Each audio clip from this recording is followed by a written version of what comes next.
I would like to introduce our session that I've actually really been looking forward to, Brands Building Beyond the Metaverse. And we have a great lineup of speakers. We've got Lee Kebler with Journey, Phil Sage with PepsiCo, Josh Shabtai with Lowe's Companies, and Rich Beaudrie with Chick-fil-A.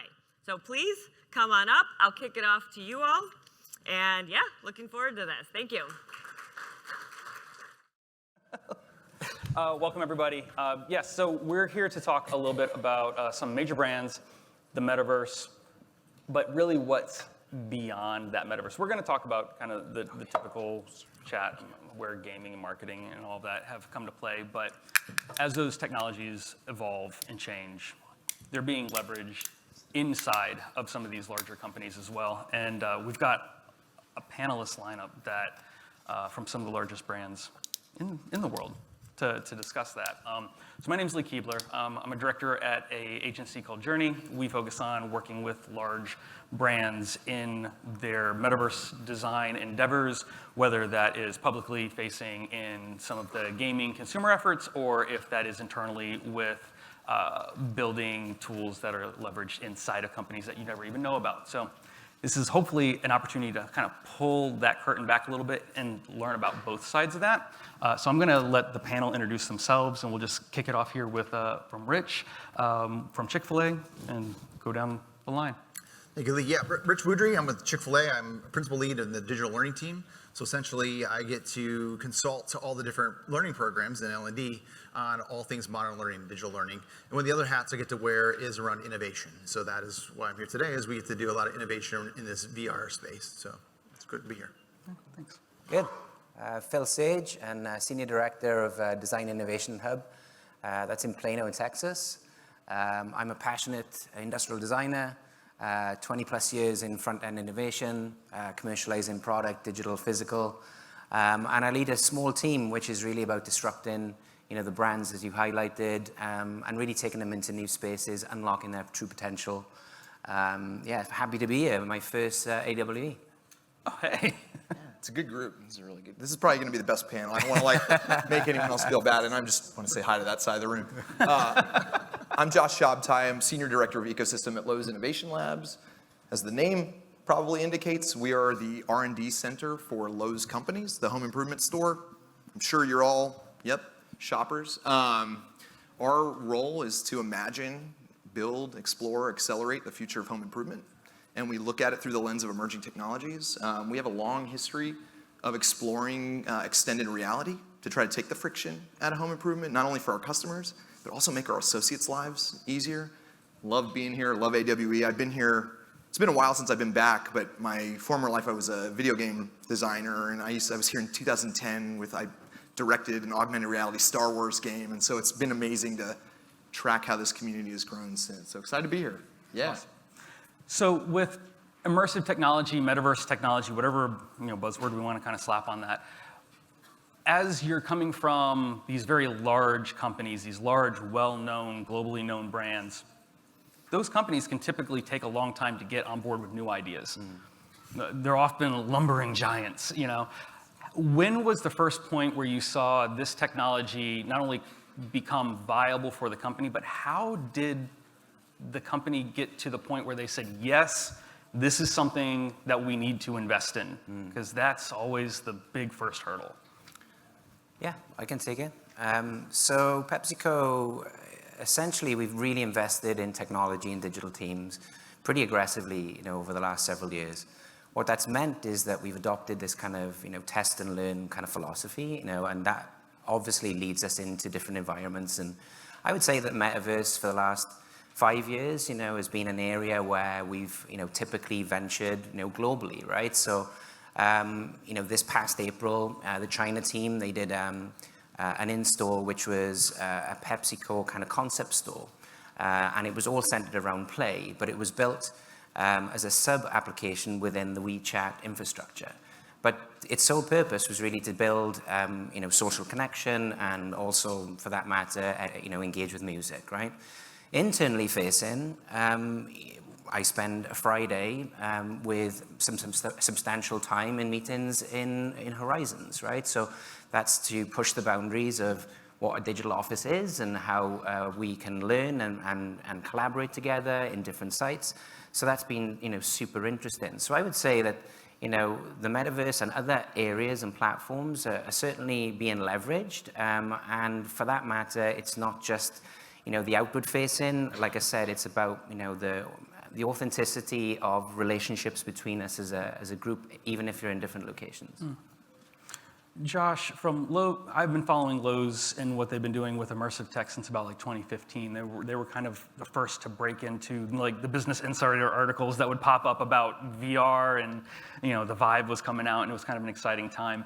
But really, what was that introduction with Lowe's? What was that aha moment where they said, oh, okay, we need to start shifting. We want to take this from this very well-known physical location and go a step further?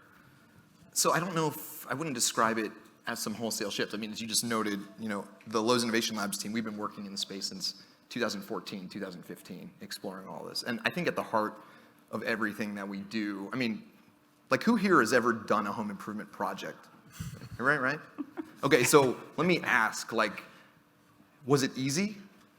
Right? It's complicated. So home improvement at in its fundamental nature is a complex thing. Every product you buy interconnects with lots of other parts. Every decision you make, if you're just a homeowner or renter, you're trying to understand the aesthetics, how things will come together, how things will fit. I had an issue with our kitchen where I have little kids who run around. We don't have enough island space. My 5-year-old keeps hitting his head and you don't know those things when you're in the market, right? And I say all that because at the core, before we even look at technologies, we look at, hey, what are these core age-old problems that people have? And then how can technology reduce those things or enhance the expertise needed to actually make that happen? And so for us, years ago, and I do wince a little bit when we say metaverse and things. Again, Sure. Snow Crash is so dystopian, it just feels so different from how we look at it. We've just constantly we frequently look at the world as the physical and digital layers smashing together. They're going to enable people to do more, pre-visualize, get expertise they need. And so for us, it was natural to really explore how these technologies might reshape what shopping, what getting expert advice looks like. And so we've constantly, as an R&D engine, been constantly running, for the last few years on this. And I will say what's been really neat is if any of you have followed some of our oldest work, we were one of the first retailers to bring a VR experience into our stores with what was called the Hollow Room. What's nice is, for us, the journey wasn't just we are going to build this virtual reality experience until people are ready for it. What we actually did was learned what started to work, what didn't, built some core infrastructure for creating 3D assets that we could use in other places, and generate learnings that have translated into features we make available through our mobile app today. Sorry, I can just talk forever. Well, we have about 40 minutes, so that's good. Rich, let's talk chicken. Sure, let's talk chicken. All right. How did immersive tech come to roost? Nice. Let's see if I can tell you the story here a little bit. I was trying to throw some bird. Yeah, there's got to be. That was bad. It'd be foul. Hatch the idea. There you go. Yeah. So Chick-fil-A has been dabbling with in this space for a little while. One of the first forays in VR was a operator-led delivery back in 2016, 2017. They're trying to teach drivers how to deliver meals, and so that went okay. But then things kind of paused a little bit. I think COVID had something to do with that. But then really recently how we've gotten into that was just by partnering with the field, the folks in the field, and trying to listen in and hear their problems and their pain points. And then at the same time we're doing that in the L&D space, we're also, my colleague and I, Mark McConaughey, he's my kind of partner in crime with all this. He and I have been tasked with kind of just exploring the horizon, trying to figure out where the future is. So we call ourselves future finders because we're always out there looking. And so we knew this was coming, and we knew the space was getting ready for us to be able to do something practical with it. And about 2 years ago, we found a problem, and we were already playing with this over here, and they kind of merged together, and that's where we got to where we are today with helping train our team members in the field and how to basically do their job. So process driven. And I want to get into that in a little bit. Yeah, that's great. As the current, I'd say last 3-4 years of the term metaverse, right? You hear metaverse or the brand / verse, right? That's every move into it. That really focuses more around like the gaming, socialization, meeting with new customers, establishing new customers. So I was part of the development of Walmart Land with Roblox. We're doing some really cool stuff that's about to come out with Rec Room, with another brand. And there's a lot to talk about and unpack there. We're not going to spend too much time on it because I feel like there's a lot of that conversation already happening at AWE, but I do want to talk about it a little bit because Pepsi's done quite a bit. PepsiCo, with a bunch of brands, have found a new introduction into meeting with their customers. I want to know a little bit more about how that came about, what success metrics you were able to put against that, how that played out for you. No, yeah, you're absolutely right. And I think, this, again, test and learn has allowed us to kind of really allow this authentic relationship between pretty much Gen Z and, surrounding kind of cohorts of consumers and really target the brands that really connect with them, right? So for example, one of the brands is Doritos, right? So Doritos, the iconic triangle, the team really leaned into the triangle piece and they built this triangle tracker campaign, right? So, and it was twofold, right? So the first part was a Snap AR application where you could snap any, triangle and then exchange them to unlock different, unlocks in the environment, different content, et cetera, et cetera.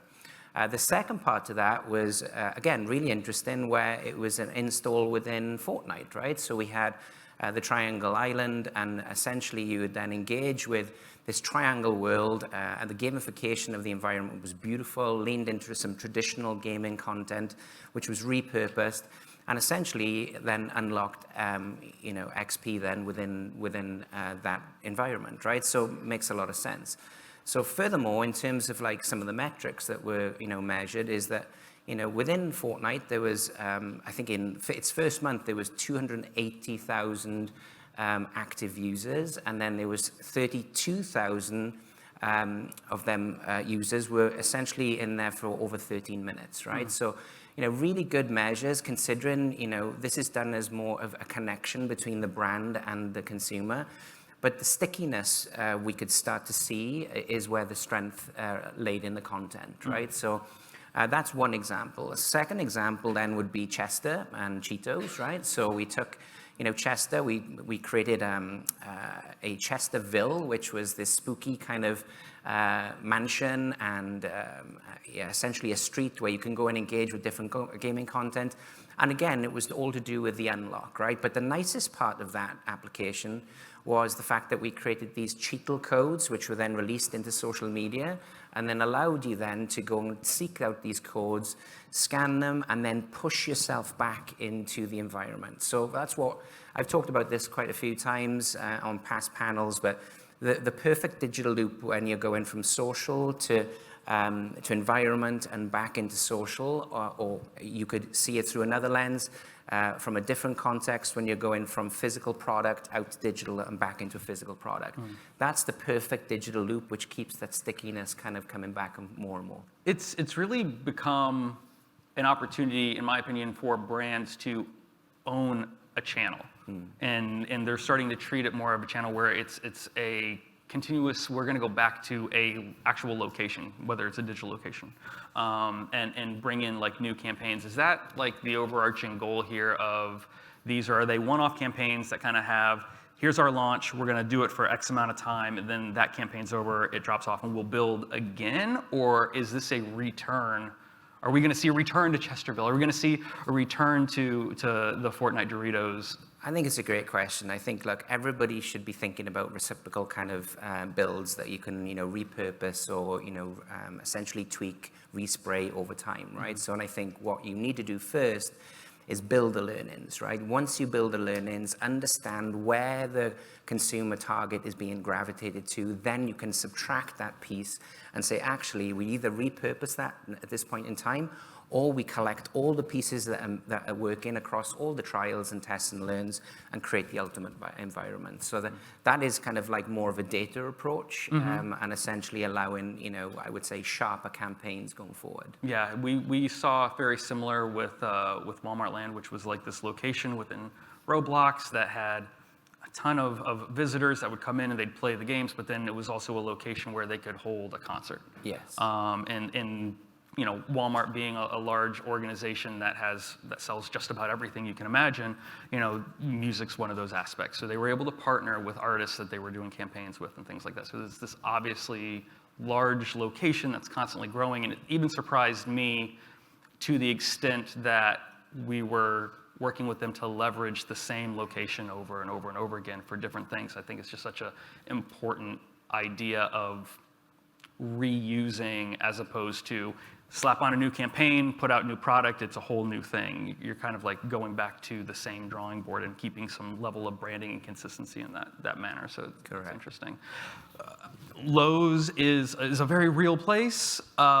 Is there any movement, or Chick-fil-A? You guys have a great mascot. The cows are fantastic. They're pretty cool. I think that They're very me moving. personally, the cow as a cow suit for an avatar wearable would go well. That's just me.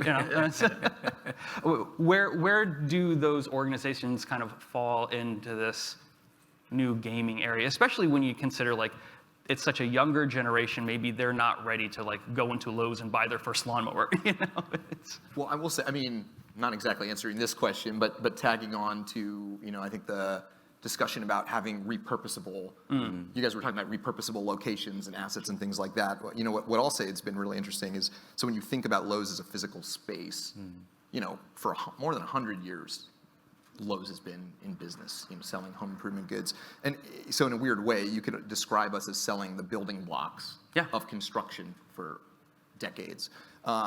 We've taken a similar approach just in terms of how we at Lowe's Innovation Labs, the 3D asset catalog that we've built, effectively those are also building blocks for virtual environments, whether they're educational, whether they're entertaining, whether they're, pre-visualization. So our approach there, and I don't know if this is useful to folks, but an authentic approach that we took was, rather than trying to go into a location and create a new world and create a whole experiences, we took the things that we were building that have utility to our own applications and made a subset of those available. They're still available. If you look up a site called Lowe's Open Builder, you can grab a subset of 3D assets. So effectively, it's like the home improvement store. This is interesting. Of So this virtual world. Are you saying that if I'm a game developer and I want to build a room, that I could actually build it off of real 3D objects that Lowe's has provided, and now I'll say we have amazing. some wonderful private brands that you can also buy in real life, and they're beautiful. And in your video game, they would look really great as well. So yeah, you can go. I don't know of many brands doing thinking that far out of the box, but that's brilliant. I love it. That's great. Chick-fil-A, not ready to talk about it yet? Was that so I'm in the L&D org. Any more L&D people here? Probably not. Any L&D learning and development stuff? No. Okay. Well, in the L&D org, we focus mainly on learning. Yeah. So I don't have a whole lot of insight into that part, consumer-facing VR, AR. But I would imagine, if I were over in that AR, VR side of marketing side of the business, thinking about playgrounds. We have playgrounds in all the restaurants. Now with COVID, that's kind of changed the way our restaurants are being built. There's not so much of a need of the playground anymore. So how do you engage with your customers at certain ages to bring that playfulness to the restaurant? So I would imagine that some folks inside Chick-fil-A are probably noodling on that. How can we use these new technologies to engage those younger audiences? How can we, reinvent we don't have Happy Meals, but our kids' meal. Well, and actually, Rich, if I can put you on the Yeah, go spot, ahead, man. man, Please, let's please. just I was going to say, yeah. let's go wild, Yeah, No, yeah. but I imagine there's a number of your employees who you're training who are of a younger generation. Yeah. Can you talk, how are they engaging with these technologies as they're learning? You're reading my paper Oh, here. sorry. Good grief. Just kidding. So I have a story. If you want to hear the story. Sorry. Yeah, I have Yes, a story about story that. time. So It's a great segue, really. if this is okay, yeah. Just try to be of service. So my son is of that age, and my daughter. My son is a team member. We call the employees that work in the restaurants team members, and my son is a team member. And one day I overhear my son, and he's a big Oculus user, by the way. Tech parents, we got them, they get all the new toys right when they first roll out. And so he's telling his buddy who's getting a job, getting hired at one of the other Chick-fil-A's. He's like, yeah, don't even read the stuff in the LMS, the training stuff you call it. Just flip through it. It's boring. You're gonna forget it. It's just paragraph after paragraph. You watch a video. By the time you go do it, you just forgotten it anyway. It's stupid. And I overheard him say that. I'm like, dude, get in here. I was like, you cannot tell your buddies this. First of all, my team supports and builds that stuff, so that's the first thing. Two, that you can't do that. And he's like, but Dad. He's like, I was like, all right, I get it, son. It's boring. So he's of the age where like we introduced part of our product that we're building came out of that conversation. He's one of the data points into that. It was like, hey, how do we engage those guys? Those guys that are coming to the restaurants, they want to be engaged. I was a teacher in my former life. I taught 5th grade for 10 years. A long time ago. And just like back then in the early 2000s, our students were coming to the classroom rewired. They wanted different things. Mm-hmm. Our employees are coming to our workplaces rewired, needing new ways to engage them. So to your point, yes, we need to engage them in better ways. And the mixed reality space is what we're chasing after. And how do you gamify that? Like, that's the big thing too. Right. Like, to us older, more seasoned folks here, we don't see why points on a silly little game mean anything. But man, you put my kid in that headset, he is like trying to achieve those dumb points that don't mean a thing. I don't know why. Beat Saber, man. He's like doing, I don't, anyway. The power of digital currency. It's just weird. I don't get it. We were actually talking on a call when we were planning this talk, and I thought one of the interesting things that came up was we were treating this concept originally as like new, wow, this new generation is wanting to learn a different way, but then we were comparing it to when I applied for my first job, I had to go into the back room, watch a video cassette about, we're going to learn about training, and that at that time was new because prior to that, it was a handbook. Mm-hmm. Here's a handbook. And so it's just one of those next iterations, I feel like, of bringing people into a company or organization, getting them to understand. And we're just leveraging what technology we have at the time. I don't know what's going to be next, but it's interesting that we're already there. Mm-hmm. So just a food for thought, if you're still dragging people to a room to watch a training video, maybe that's not. I'm also struck by the potential for these, to be sort of an empathy engine. And I think about Chick-fil-A where almost without fail, the team members are polite and just really responsive. And I'm wondering, how do you bottle that and train for that? And do you find these to have potential? Absolutely. Soft skills I think so too. When it comes to soft skills right now in VR AR is just weird. I'm still a little bit of a skeptic. Sorry, if those of you are in here, you do soft skills training yet. I know it's the future. I know there's a future space for it, but I'm just not yet convinced. I want to be convinced. And I know you're going to convince me in the next year or two, especially with all this AI stuff. We'll probably get to that later. But so soft skills, how do you bottle that?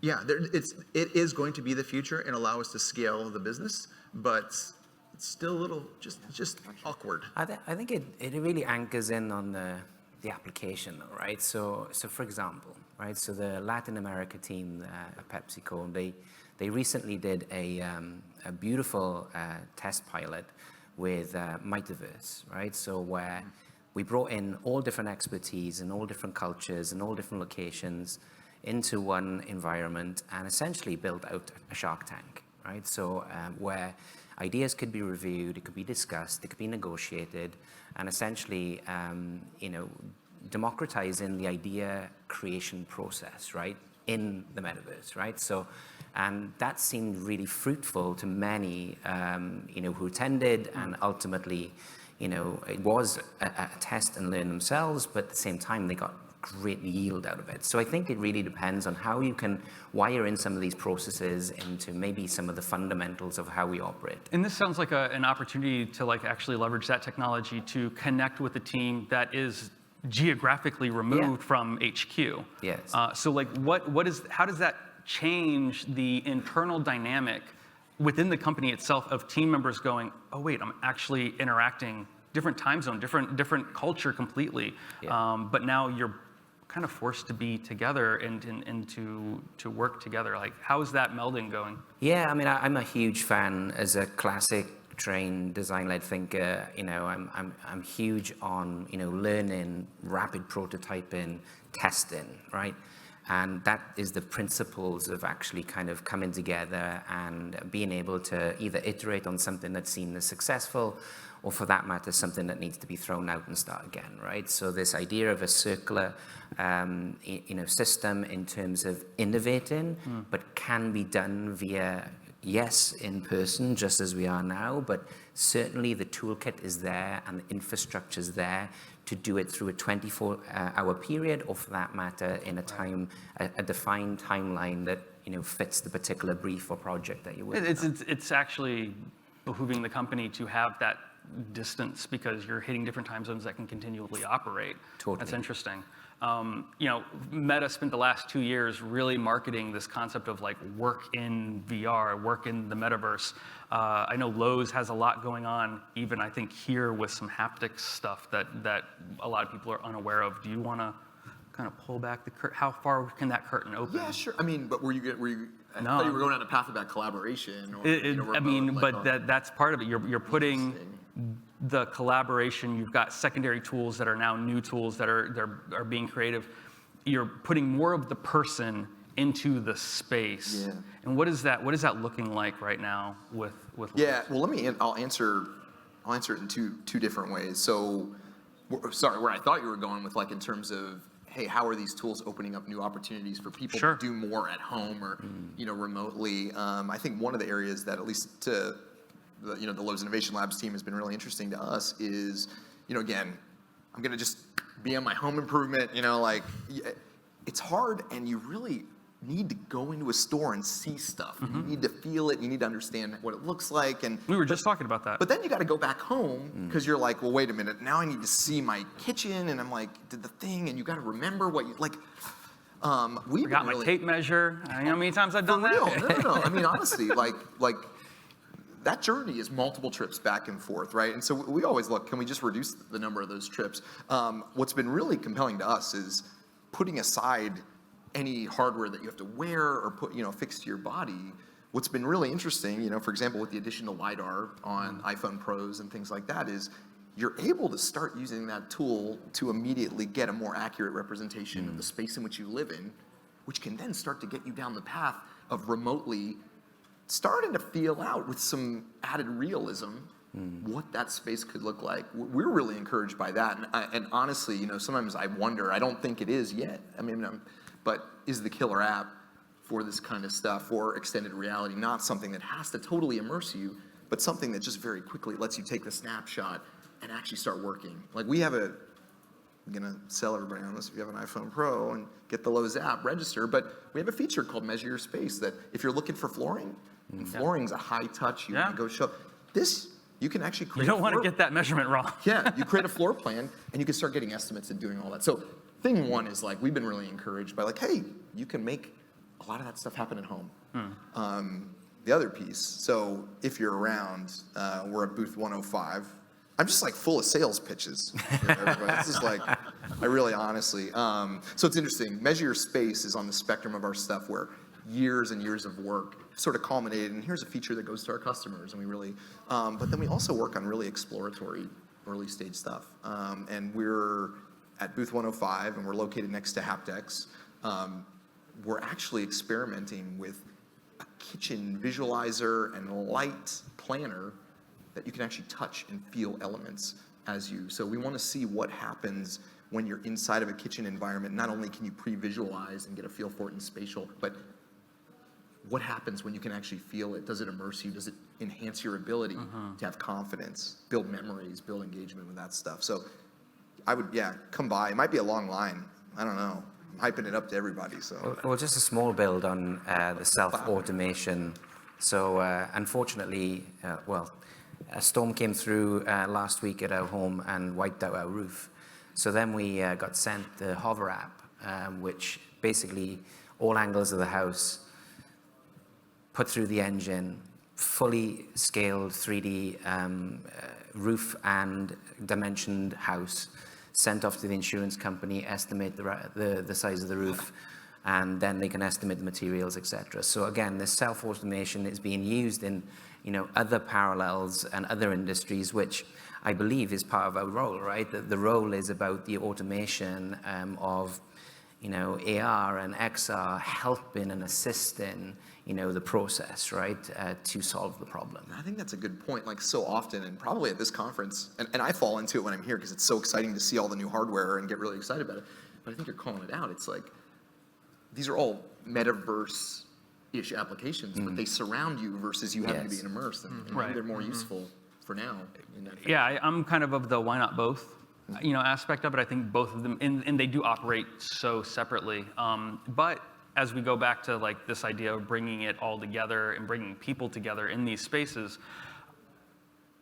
what advice from either training or from like bringing in with a brand or trying to like visualize in an actual space, what advice can you give from your experience to maybe a smaller company that will help them to expand what they want to do that they couldn't do 10 years ago, right? You've got 10, 15 years of research from a very high level of a very large organization that can help, propel a smaller company that is maybe kind of scratching their head right now of, okay, there's a lot of different directions that I can go.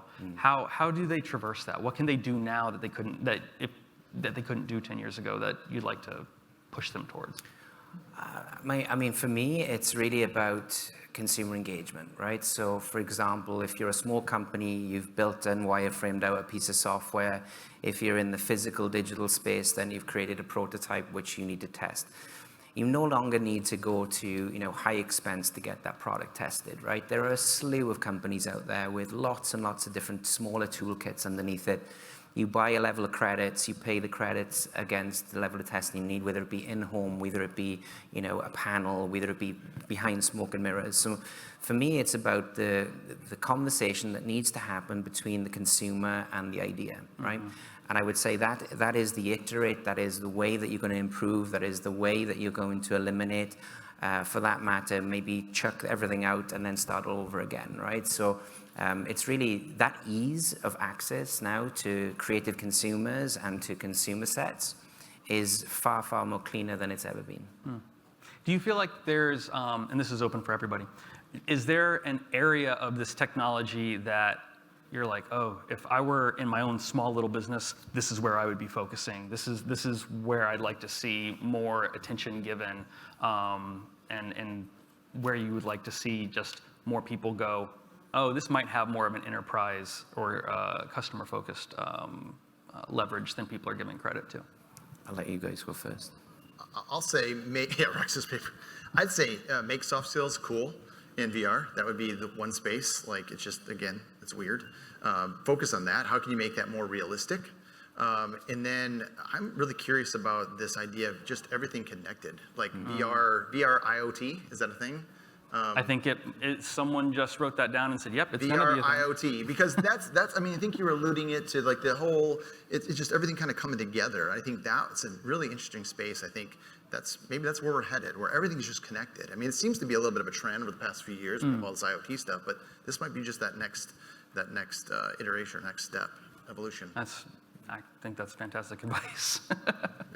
Yeah, I just say as an enthusiast, I mean, if I were starting a small business, like I am really intrigued by the generative AI tools to just reduce your overhead to get started. I do think that's a really interesting. Just reading my paper. There it I'm is. just done. Okay, we're done with the paper. Got any questions? But then the other thing I'd say, and it's probably, and it goes for the three of us on here, I think there's ease to get into finding your product market fit. I also think when you have companies that either have established physical locations or a network that distributes physical goods globally to consumers all around the world, those are very important channels to connect with real people. I would say, look, like companies like ours that are investing in innovation and are investing in these things, like approach us, can't guarantee we can do anything with you, but we're always willing to give advice from a consumer or customer-centric point of view. And in some cases, if you're sitting on something really remarkable and something that may really change the world, we have customers that might be interested in trying those things, so my 2 cents. Yeah, I think back to kind of some former chapters where maybe my team was responsible for creating the Hero Vision Iron Man experience, which was where we took it was a $50 item where you would speak to Jarvis in your wearable mask. You then had the gauntlets on your hands. And then we used Zapper codes on the actual gauntlets themselves to track our hands and then fight off, the wonders what be in the environment, right, in the Marvel world. And where I'm going with this, that was a $50 item, right? So it was pushing because we were using, AR in very different ways, and for that matter, I think, as we look into the metaverse and we're looking for new ways to bring that environment to kind of to life, even more so than what it is today for us geeks. But I'm building on top of what you said about haptics, right? So and I can't wait to see the stand, right? So there's my gift back to you, right? So but the idea of lower cost haptic and built for the mass, built for the mass market, and the ability to get to scale quickly. But also bring alive some of their environments, particularly taking our brands and products into them environments and bringing even more life to them, would be my big ask, right? That's a huge challenge. At the same time, it's where we will get to. We're just on this perforated line to where the ideal situation and scenario and solutions are today. It's plotting them solutions along that perforated line to that future. Let's talk about the Wizard of Oz, the wizard behind the curtain, the 800-pound elephant in the room, the artificial of intelligence. I personally, I think if anyone tells you where this is going, they're lying to you. I don't think we actually know. We've opened a Pandora's box, and we've got some very bright people who have good insight into where it could be going, but I don't think we have full, honest truth behind knowing where this unlocks. But whether good or bad, I want to hear both. Where do we think this is going to impact your business, your interfacing with customers, the future of the department stores, the food brands, the QSR? Where does this all come in together now? It's a great question. Rich actually knows. He actually does know. You do know the answer, right? Okay. Actually, I do. I am the Wizard of Oz. I wish I could. One thing for sure is it's speeding things up. I mean, that's the biggest thing, I think. I mean, I tell folks at our office it's like either like the nuclear bomb or it's like 1994. I think it's a little bit of both because like the nuclear. That's a great example. Like the nuclear bomb was horrible. Like Oppenheimer, I think it was like, what did I create? What did I just unleash on the world? Pandora's box was opened, and it changed the world in not necessarily a good way. But in 1994, those of you who were around then remembers the internet was just coming online, and there was so much excitement, and everyone was positive, and everyone was going on to build the next thing. And there's all this buzz. So it's really, it feels like it's back. Both then. did have a boom. Both did have a boom. That was awesome, man. Nicely done. But yes, so I think the biggest thing for us in our space is just that's clear to see is it's just how rapid it's going to increase everything we do. I mean, if you're a follower of Thomas Friedman and he talks about the age of accelerations, this just multiplied that. Yeah. We are truly living in the age of accelerations. Where's PepsiCo on this? I'll put my personal hat on first, and I will say it's exciting, and I believe that, from a designer's eyes, it's certainly going to allow us to do things at different capacities. It's another tool that you can leverage, right? As part of your daily input output. My corporate hat, then you've No got comment? Is that the corporate? It's a legal minefield, right? Yes. So I think, until the legal restrictions and the ability for us to truly embrace and for us to truly utilize, only then can we really sort of, bleed from the rooftops that, where it's being used, how it's being used, etc. So it's really that legal lens is so significant to what I would say as publicly traded companies. That's a good point. I mean, honestly, what I would add to it, and I think is probably relevant for the community that's gathered here for the next couple of days is, you look, and I'll just pick out ChatGPT, but pick out any of the tools that folks are using. Adoption for these things has spiked in a very short amount of time, and one of the big reasons for that is the interface is so simple, and you can engage with it on a desktop computer, you can engage with it anywhere, and I feel like if there's something to take away as we go into this and get excited by the hardware, and yes, get excited by haptics and stuff like that, I think everybody just needs to really be thoughtful about what are the interfaces that make it really easy for people to do more, to cross boundaries and engage with other people faster. And I don't know, there's a lot of this generative AI versus XR, and it's just really At the end of the day, the consumer doesn't really see the difference, I don't think. yeah, Like everyday the average people, person. if it's easy to use and useful, and I don't think XR in It's many only- use it's cases only a has debate gotten happening easy and here useful, today, right? Yeah, and I would say symbiotic, really. I'd say every session you sit through, be like, why haven't we crossed the ChatGPT 100 million user chasm? What is keeping us from doing that? That's interesting. We got about 5 minutes left. We've got a great room here. I'd love to open up the microphone for QA. If anyone has a question, I mean, we've got a fantastic panel with amazing brands behind them, with a lot of knowledge. This is a great opportunity to actually step up and ask that question like Josh was saying. Come and talk to us. What do you want to know? Is this on? Okay. Josh, by the way, great job, Lee. Thanks, Alex.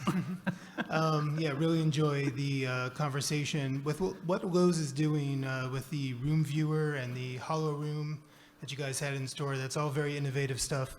What about, were you going in a direction with user instructions in AR, perhaps hands-free to set stuff up at home? That's a great question. I think you're hitting on the potential for AR to really be instructive and help people learn things. There's nothing that I can talk about publicly in that space. I mean, I wish I could. We have experimented in the past, with power tools that give you hands-on experience to understand with VR. I think there's a lot of potential there. Yeah. Gosh, I'm probing a little bit here. Are you going to be doing that in-house, or are you looking for a vendor solution? Just curious. Is this a pitch? It's not, actually. I work in a similar role doing stuff at a You company. two actually should know each other. Come to our booth 105. We'll talk. Cool, we'll chat more. Great Yeah, job, we have everybody. but I will say we have a really talented technical team, and I'm going to put out another plug. We are hiring for product managers, really talented engineers. I'm hiring a head of content. Anybody knows anybody, find me after the show. We have a great team, and some of them are back there. All right, very they're cool. unbelievable. Look forward to chatting later. Okay, Thank thank you. Excellent panel. Beautiful job, guys. Really informative. I really love everything you guys are saying, and I really think this is really what's going to be driving this technology. I was at another conference where Coca-Cola mentioned that they have they don't charge for licensing on their brand, right? So the creators are able to just freely use the Coca-Cola brand. And Josh mentioned basically if there are individual creators, they'd reach out to you, I guess specifically, right? And maybe you can connect them with other vendors and kind of give them some exposure. Are there other pipelines? What are you guys thinking in terms of user-generated content, right? USG is very powerful, and especially kind of these new mediums. Things are, you look at your LinkedIn feed, it's all these what's happening in AI? What's this happening with AR?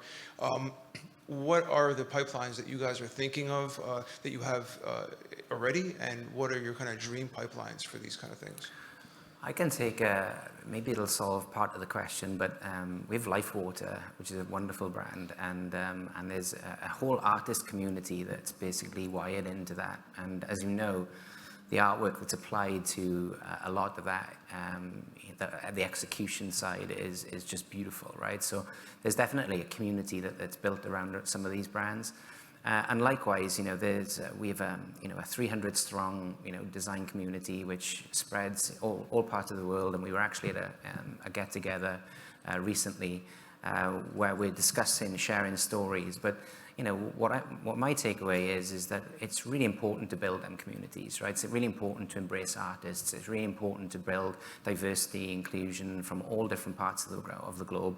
And that, what I would say, that brand represents, itself really well. So, if there are artists out there, I would encourage them to get in touch. There are forums, and let's say people who work, with them forums within our four walls. And there's a whole license inside, which is not my core competency, within PepsiCo, but that's another section that's tied in with apparel and other means of using our brands and artistry. So yeah, hopefully that answers a little bit of your. It's more of a community approach. It's great insight. Do we have time for one more question? Yeah, we have a couple more minutes. Okay, fantastic. Sorry. Quite a line here. My name is Lex. Thank you so All much. right, thank you. Thank you.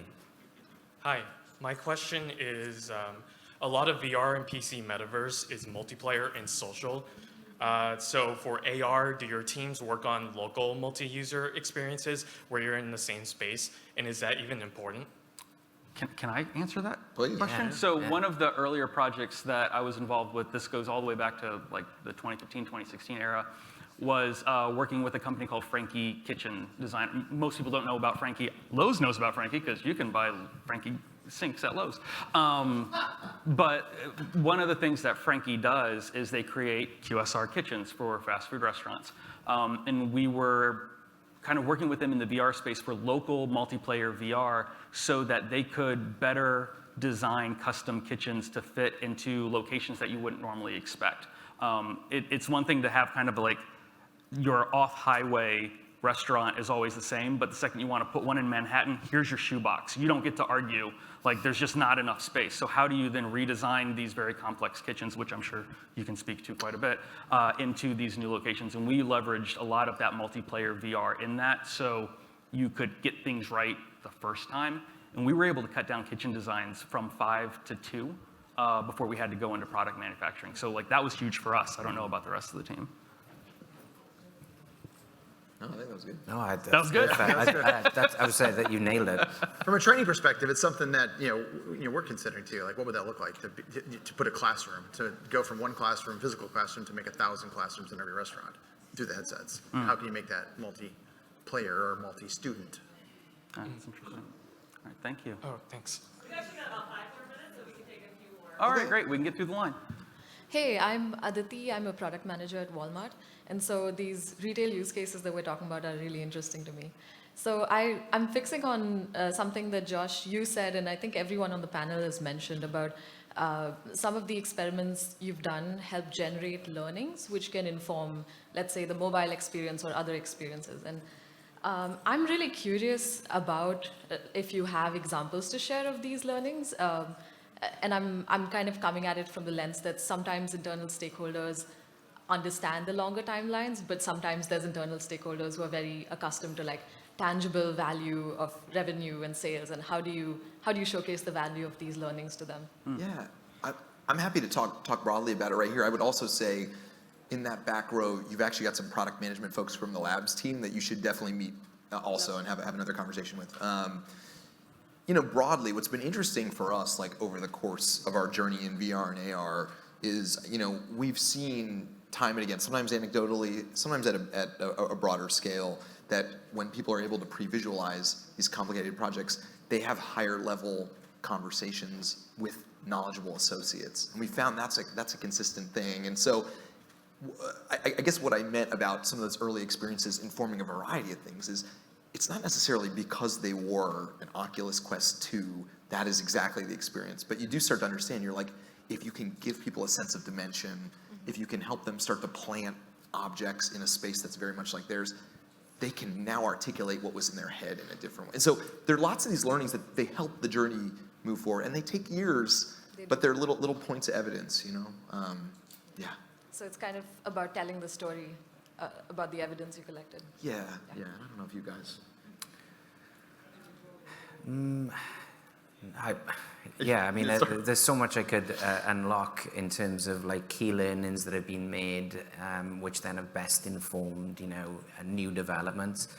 Again, it's a case-by-case basis, but what I can say is that again, going back to the data that's linked, right? It's about managing that data, right? Is it kind of, it needs to be segmented, it needs to be categorized so you can call upon it. I mean, how many times have we taken a picture on a phone and uploaded it to iCloud and then forgotten about it, right? And it's a forgotten memory, right? And then suddenly you've got to trail through, you know, thousands and thousands of pictures to get to the one that you want to get to. And where my point is that if there's infrastructure in place that allows you to say, okay, we learned this piece at this date, affiliated with this category and this brand, within a click of a button, you can pull that up and use that usefully then, or to best effect. So really, it's about the management tools that we're using for the data as much as it's, you know, collating the data. That makes a lot of sense. We have time for one more question, so this Thank is going to be our last one. So scalability, let's talk about tools. I mean, Lowe's, for instance, you have a product catalog of, I'm imagining, hundreds of thousands, if not more, products. What tools are you using? You know, what does your CMS look like? Are you outsourcing?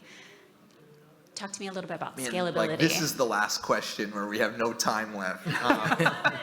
It seems to be a topic not a lot of panelists 60 cover. seconds. How How do you scale? How do 1 you minute. scale? Oh, man.